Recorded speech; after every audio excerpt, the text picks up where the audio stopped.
Voilà, cette audience s'est bien passée. On est là pour une conciliation, tout de même, on n'est pas là pour se faire du mal. Mais bon, visiblement, ça s'est pas très bien passé pour mon ami. Enfin, bon, façon de parler, pas bien passé. Mais dans l'ensemble, je suis content, oui. On a chacun la moitié de la garde, tout se passe bien, comme ça devait se passer à la base. Pour finir, on arrive au point de base d'une séparation en bonne et due forme. Vacarme.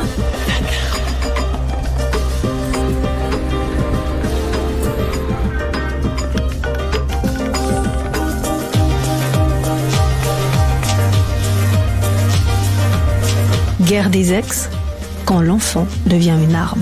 Laurence Di Félix, Raphaël Boucher. Vacarme. Peut-on apprendre à bien se séparer ?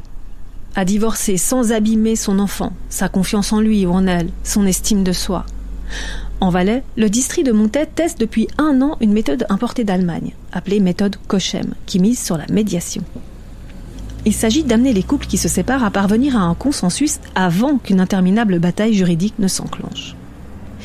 C'est une méthode qui prend en compte l'intérêt de l'enfant avant toute chose. Dans le district de Montaix, magistrates et magistrats, avocates et avocats, travailleuses et travailleurs sociaux participent donc à un projet pilote qui devrait s'étendre à tout le canton par la suite. Lorsqu'ils se séparent, les parents doivent suivre une séance d'information générale, obligatoire, animée par une médiatrice. Voici Sortir d'une logique guerrière, un reportage de Katia Beach, réalisé par Jean-Daniel Mottet.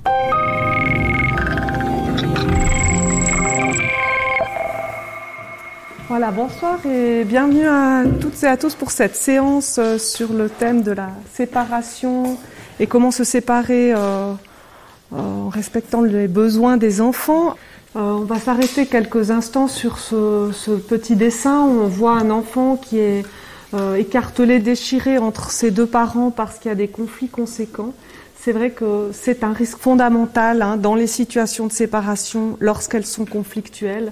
Donc ce qu'on va essayer de voir ce soir, nous, ensemble, c'est quels sont les comportements, les attitudes qu'il faut privilégier pour éviter justement à vos enfants de se retrouver dans une situation comme celle qui est représentée là. On va commencer la première étape, lorsqu'on se sépare, c'est d'annoncer la séparation aux enfants. La première chose qu'on peut dire, c'est que on n'aidera pas l'enfant en ne lui disant rien. L'enfant a besoin d'être informé, ça va le rassurer. Par contre, il convient d'informer l'enfant quand la décision de séparation est définitive. L'enfant n'a pas besoin de faire les éventuels allers-retours qui sont inhérents au processus de décision de la séparation par les parents.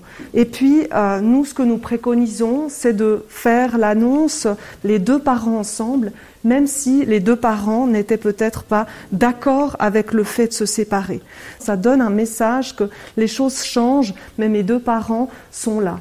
Donc c'est un élément important. Et de préserver également une image positive des 2 parents dans l'annonce. On va y revenir à plusieurs reprises parce que c'est fondamental.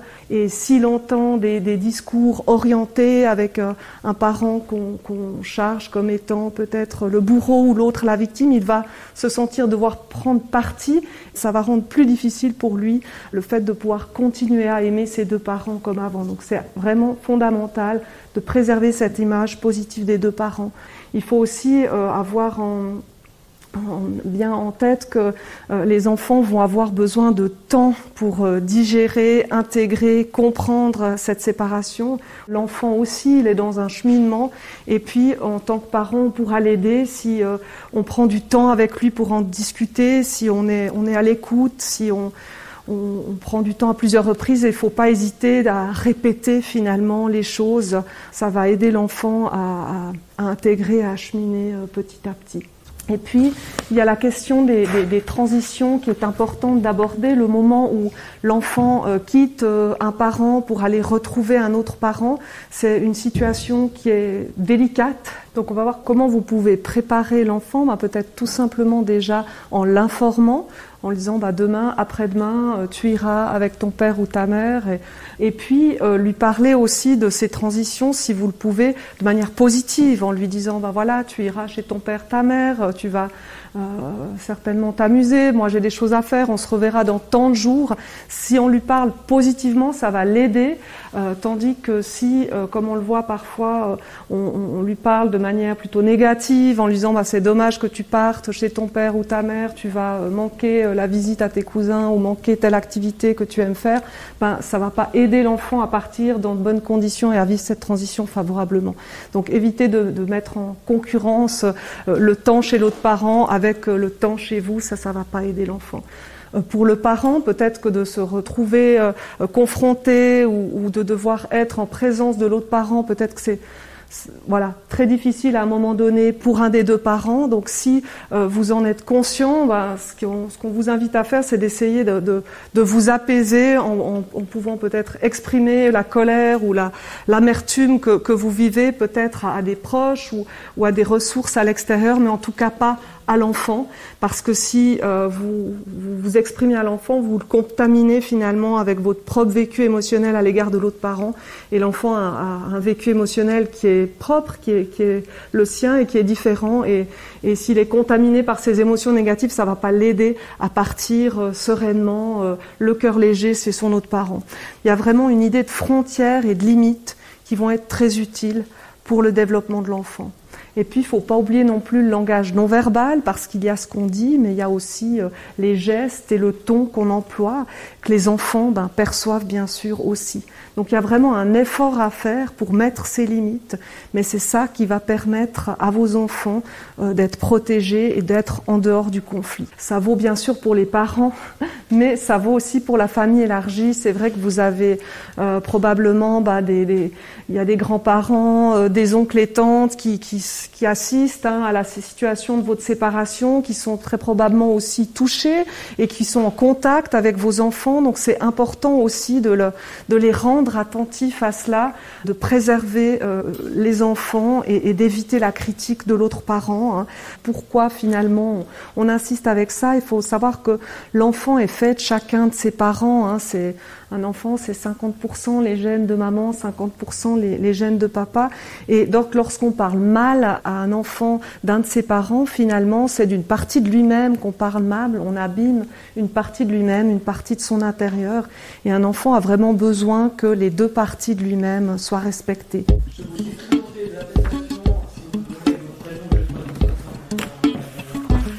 On respecte les mesures cantonales, fédérales et presque internationales.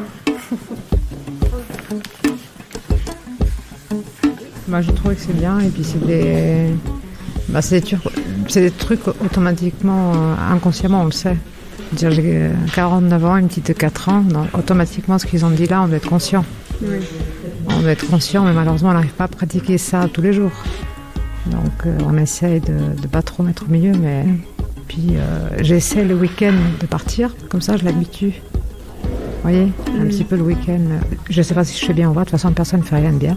Moi, l'important c'est que quand lui dit non, moi je dis non. Donc pour moi la base c'est ça. Alors on a pris un peu de retard, mais on va essayer quand même de terminer tout ça calmement. Donc on va parler un petit peu maintenant des pièges à éviter. C'est quand même 3 cas de figure qui sur le terrain sont quand même rencontrés fréquemment. Donc c'est des situations où l'enfant est pris dans le conflit, puis il est amené à jouer, à prendre des rôles qui ne sont pas les siens.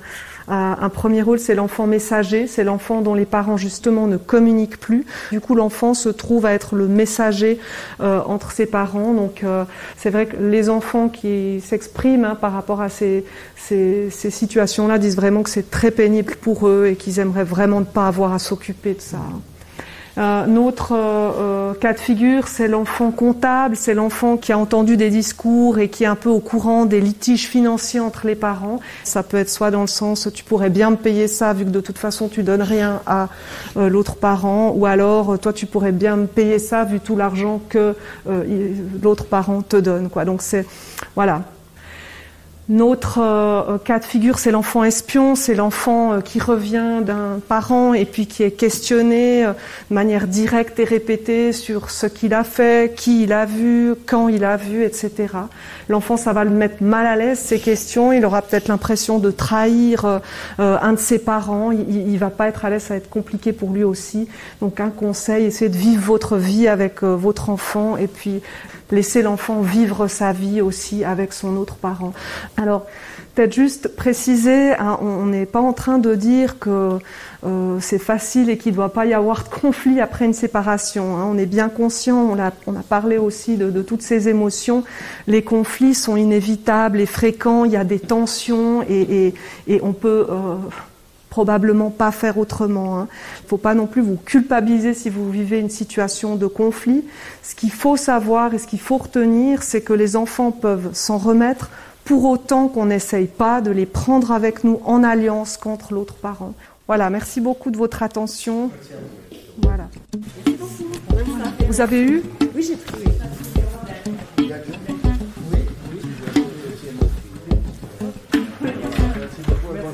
Au revoir, monsieur. Bonne soirée.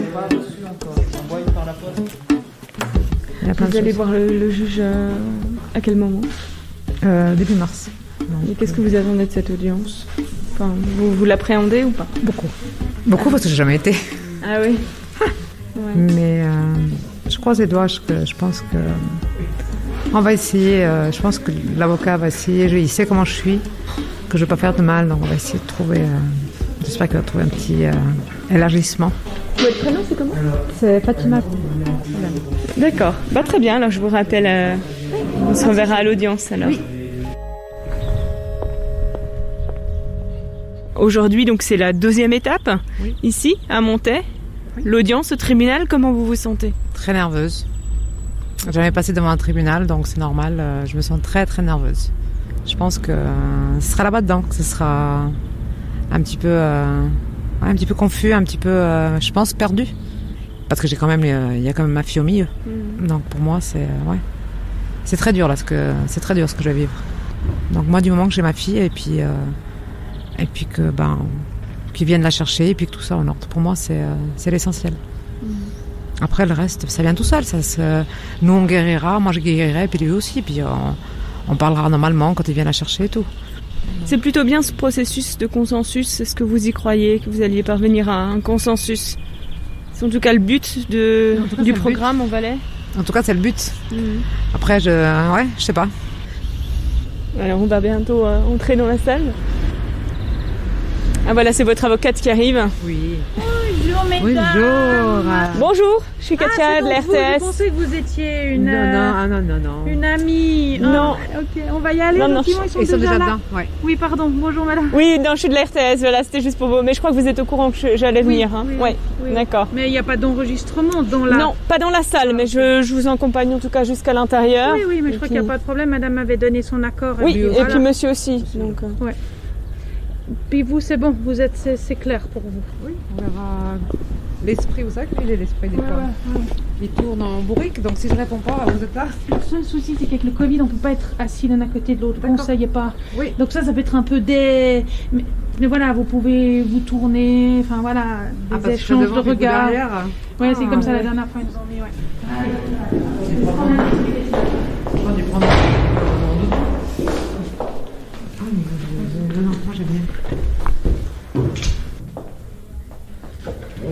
Bonjour. Oui, voilà. Oui. Alors donc Marie Mouter, vous êtes avocate, vous êtes l'avocate de monsieur. Alors pour vous, aujourd'hui, ce processus Cochan, c'est un changement de paradigme complet pour un avocat qui cherche pas à tout prix à gagner au final. Alors oui, c'est vrai que ça change absolument tout de A à Z. La présentation déjà, c'est plus la même. C'est juste un formulaire qu'on remplit. On remplit les cases et ça évite qu'on dise c'est un méchant, c'est un vilain, c'est une vilaine, voilà. C'est des questionnaires, c'est des QCM. Des formulaires en fait, carrément des formulaires. Et avant, ça se passait comment, c'était pas ces formulaires-là ? Alors, ça se passait comme ça. Ça, c'est une requête standard. Donc, il y a tout. Puis c'est des allégués avec les preuves. D'accord. On met ce qu'on veut, il n'y a pas de limite. Ah oui. Donc, on peut dire, il m'a tapé, il m'a fait ci, il m'a fait ça. Okay. Alors que dans Cochan, il n'y a pas. Bonjour. Ça laisse toute la place en fait, au fait tout à fait objectif. D'accord. Donc là, c'est par là qu'on va aller ou... On va aller là, oui. Voilà. Bonjour. Bonjour. Donc j'ouvre officiellement cette séance de mesures provisoires. Il notifie présentement donc la détermination déposée par la partie intimée. Je vous en laisse prendre connaissance, puis ensuite nous passerons aux plaidoiries. Je vais donner la parole à l'avocat de la partie requérante, puis à l'intimé. Et puis ensuite, nous essayons d'avancer pas à pas pour trouver un accord.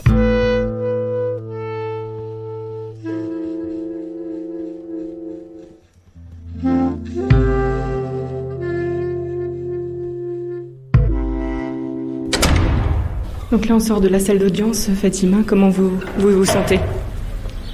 Je sens que on m'a ouvert le ventre et que mon ventre il est ouvert et que j'ai plus d'enfant, quoi. J'ai le ventre ouvert. Il est ouvert, le ventre. Je crois plus en la loi maintenant. Là, ce qui se passe maintenant, je crois plus. Il pense à lui, à se venger sur moi. Donc il pense pas à Sophie. C'est lui qui va tout manipuler. C'est lui qui a tout en main, comme toujours. Vous, comment vous avez pris les choses? Comment ça s'est passé cette audience pour vous? Cette audience s'est bien passée. On est là pour une conciliation tout de même. On n'est pas là pour se faire du mal. Mais bon, visiblement, ça s'est pas très bien passé pour mon ami. Enfin, moi, façon de parler, pas bien passé. Mais dans l'ensemble, je suis content, oui. Est-ce qu'à l'issue de l'audience, vous avez le sentiment qu'il y a un gagnant, un perdant, ou qu'on est dans une solution gagnant-gagnant? Gagnant-gagnant, oui, quand même.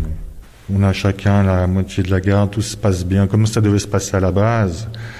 C'est comme on en avait discuté il y a longtemps, mais après il y a eu des changements d'opinion et tout, et pour finir, on arrive au point de base d'une séparation bonne et due forme. Donc le juge, il vous a proposé quoi comme suite du processus? Une conciliation, déjà pour... médiation. Une médiation. Et après, qu'on continue sur cette voie, quoi, tout simplement.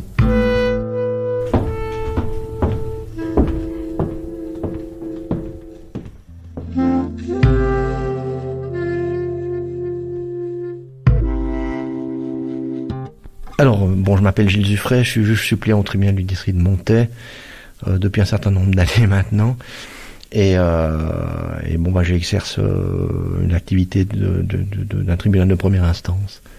Gilles Zuffray, donc vous êtes le juge. Oui. Ce qui est étonnant quand on arrive dans cette salle d'audience, c'est de vous voir finalement en tenue civile. Oui, effectivement, ça c'est un peu des pratiques cantonales. Ici en Valais, on n'a jamais tellement porté la robe. Alors on voit des avocats vaudois venir ici, eux ils viennent avec leur robe, c'est vrai. Est-ce que ça participe un peu à dédramatiser les choses ? Oui, je pense qu'effectivement, ça rapproche certainement les différentes parties. Les avocats ne sont pas en robe, les juges ne sont pas en robe. Il y a une certaine proximité, c'est vrai. Surtout si on applique le processus Cochem, qui est justement de trouver des solutions amiables. Si on a l'impression d'être tous au même niveau, j'allais dire, on est sur un terrain plus favorable à l'accord, je pense. Ce principe Cochem, ce concept, oui. Ça fonctionne comment ? Ce système Cochem, il fonctionne à plusieurs niveaux. Donc les avocats jouent le jeu pour expliquer aux clients sur des critères objectifs qu'il faut trouver une solution qui soit dans l'intérêt des enfants d'abord et dans leur intérêt ensuite. Et puis il fonctionne ensuite au sein des tribunaux qui disposent d'outils nouveaux de l'ordre de psychologues, d'office de protection de l'enfance. Et tous ces intervenants œuvrent dans le même sens, donc d'une solution transactionnelle à ces affaires-là. Est-ce qu'on arrive toujours à finalement parvenir à un consensus quand on est dans un contexte aussi émotionnel ? Et on a vu aujourd'hui dans cette audience qu'il y avait beaucoup d'émotions. L'émotion est très présente lors de la séparation. Et après, le temps fait les choses. Les différentes démarches, la médiation fait des choses, les enquêtes sociales font les choses, ce qui fait que finalement tout s'aplanit avec le temps. Ça ne doit pas durer trop longtemps non plus, parce qu'évidemment il ne faut pas que on reste dans une période d'incertitude trop longtemps, mais en attendant, les choses s'aplanissent avec le temps. Alors dans la séance en question, il y avait effectivement des éléments qui pesaient peut-être plus sur une partie. Cette personne a peut-être senti quelque chose de plus lourd la concernant, mais avec le processus mis en place, cette personne s'en rendra compte que finalement, c'était pas du tout ça. Le but, c'est qu'on trouve une solution qui convienne aux deux parties et qui surtout préserve les intérêts de l'enfant. Et puis, malgré le fait que cet émotionnel est assez tendu, en prenant du temps, on arrive quand même à trouver une solution transactionnelle. La solution proposée, c'était quoi ? Alors, la solution proposée, c'était de laisser l'enfant dans son milieu actuel, donc qui est le milieu du papa, parce que le papa vit là, et puis d'amener gentiment des intervenants pour faire comprendre aux deux parties que l'intérêt de l'enfant prime. Alors là, dans le cas d'espèce, il y aura une médiation. Les deux conjoints étaient d'accord de procéder à une médiation.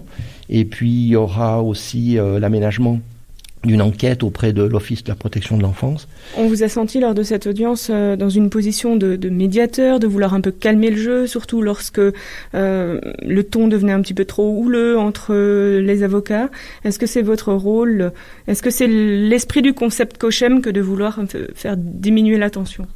Alors c'est dans l'esprit Cochem évidemment, et effectivement des fois c'est compliqué parce que le ton monte, il y a des avocats, alors on peut tout d'un coup avoir certains débordements, enfin vous avez vu comment ça peut se produire, et le but c'est d'essayer de calmer les choses le plus possible, parce que là où on veut arriver c'est à la conclusion d'un accord. Vous êtes quand même le juge, figure d'autorité, quand vous proposez une solution, elle est plus qu'acceptable, elle est automatiquement acceptée. Alors, au final, en fait, c'est quand même le juge qui doit rendre une décision. S'il y a une décision à rendre, une décision, c'est de la première instance. On peut toujours y recourir à la contre.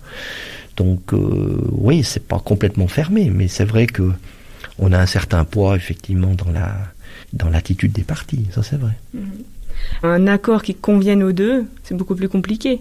Parce que parfois, on peut accepter l'accord un peu à contre-cœur. Oui, bien sûr, c'est certain. Maintenant, un bon accord, de toute façon, est meilleur qu'un procès. Parce que la guerre fait des victimes, parce qu'elle coûte cher, parce qu'elle est dure à gérer. Et ces périodes où on se bat, on est mal dans sa peau. Et on a vraiment intérêt à trouver des solutions qui soient amiables, ça c'est certain.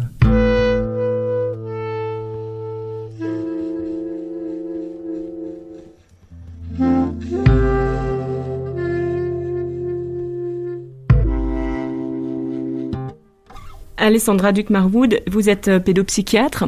Est-ce que ce consensus parental, ça peut être une réponse ? Cochem est un très bon modèle pour les situations où les deux parents ont un pouvoir équivalent, je dirais, dans le conflit et dans la construction du couple et de la parentalité. Dans les pays où il a été implanté, ce qu'ils ont observé assez rapidement, c'est que pour les situations où il y a des risques d'aliénation, où il y a de la violence qu'on appelle complémentaire, ce modèle aggrave en fait la situation et met en péril les victimes. Donc dans les pays, notamment en Belgique et en Norvège, ce qui est proposé maintenant, je crois qu'en Australie aussi, c'est une évaluation préalable du type de conflit qui précédait la séparation. Et quand on est dans des situations avec risque d'aliénation parentale ou avec des violences d'un des conjoints sur l'autre, à ce moment-là, ils vont être envoyés en thérapie, mais pas du tout en médiation Cochem. La victime va céder à beaucoup de choses par peur des mesures de rétorsion, souvent parce qu'elle passe aussi pour folle, parce qu'elle est plus insécure psychiquement, elle a été attaquée, elle est souvent déconstruite, alors que l'auteur, qu'il soit homme ou femme, est en général en position supérieure, il a construit tout un modèle de destruction de l'autre, il a construit tout un système de logique, de compréhension de ce qui se passe dans la famille, et donc la victime va céder sur des choses essentielles. Et la victime et les enfants vont en fait être exposés à plus de violence.